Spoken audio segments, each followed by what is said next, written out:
दे दिया और ब्राह्मण खुश रहने लगा। विनायक जी महाराज जैसे ब्राह्मण को कुछ दिया वैसे कहते सुनते सब परिवार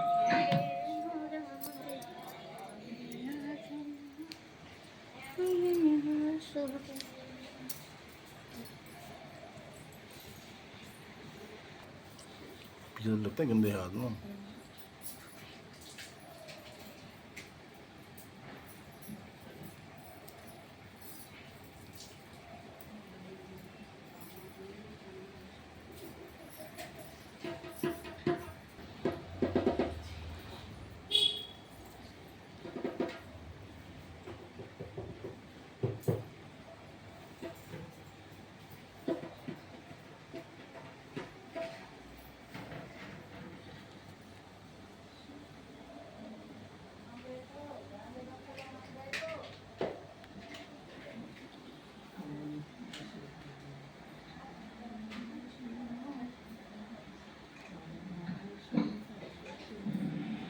की जय।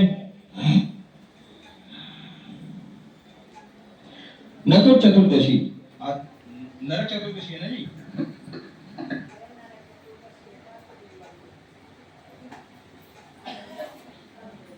नरक नहीं है, नरक चतुर्दशी कार्तिक कृष्ण, कार्तिक कृष्ण चतुर्दशी का दिन नरक चतुर्दशी का पर्व माना गया है। इस दिन नरक से मुक्ति पाने के लिए प्रातः काल तेल लगाकर आपा माल चिचुरी पौधा के सहित जल से स्नान करना चाहिए। इस दिन शाम को यमराज के लिए दीप दान करना चाहिए। कहा जाता है इस दिन राजा था, वह पहले जन्म में धर्मात्मा दानी था। उसी पूर्व कर धर्मों कर्मों के कारण इस जन्म में भी वह राजा के आभार आराधि देकर सत्कार किया। जब उसका अंत समय आया तो यमराज के दूत उसे लेने आए और बार बार राजा को और नरक में चलने का कारण पूछा तो यम के दूतों ने कहा कि राजन, आपने जो दान पुण्य किया है उसे तो समाप्त विश्व जानता है, किंतु पाप केवल भगवान धर्मपाल ही जानते हैं। राजा बोला, उस पाप को मुझे भी बताओ तो जिसको निवारण कर सकूं। यमदूत, आयु 1 वर्ष बढ़ा दो। इस विषय को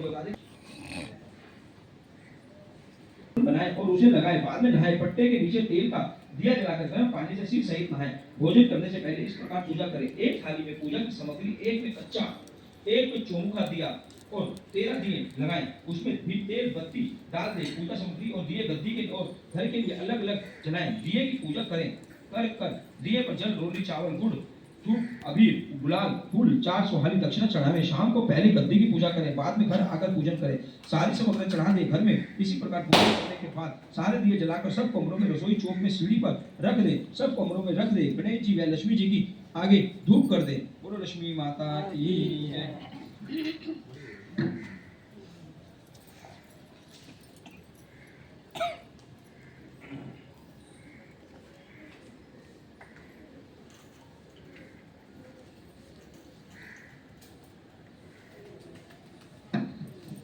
बोलो लक्ष्मी माता की जय। एक ब्राह्मण था, रोज पीपल के जल चढ़ाता था। पीपल में से लड़की कहती है, पिताजी मैं तेरे साथ चलूंगी। ब्राह्मण सूखने लगा।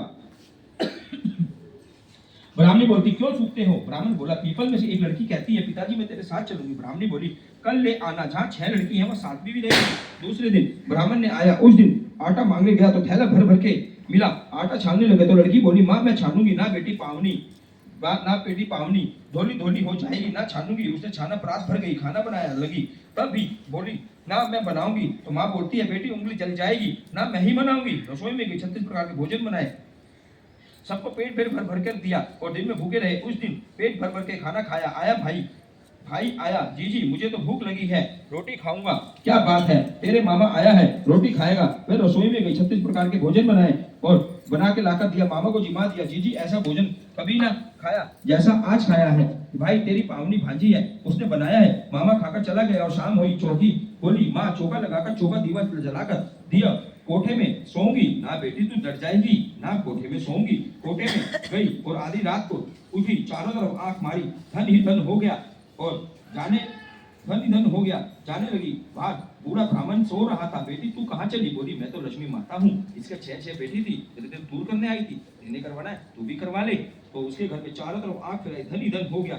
सवेरे उठकर धूम मची, पावनी बेटी कहाँ गई? ब्राह्मण बोला, वो तो लक्ष्मी माता थी, तेरे साथ साथ मेरा भी दरिद्र दूर कर गई। जैसे लक्ष्मी माता ने उसकी दरिद्रता दूर करी, ऐसे सबकी करना। कहते सुनते ओंकारा भर के सबकी करना। बोलो लक्ष्मी माता की जय।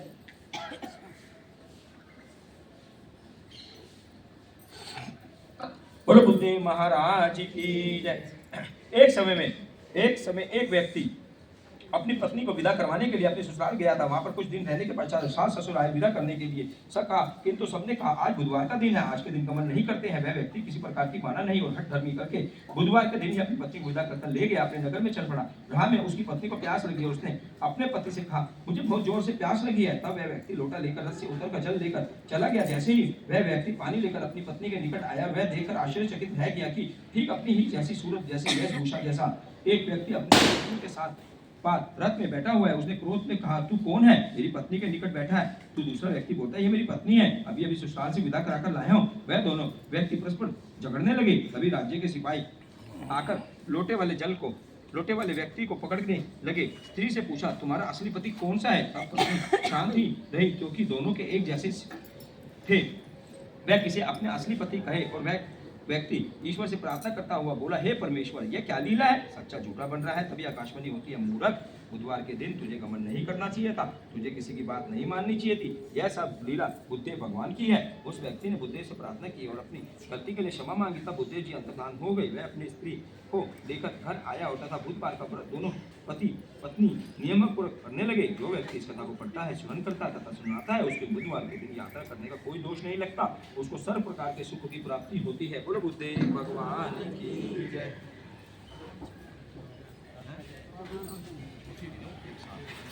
है ना?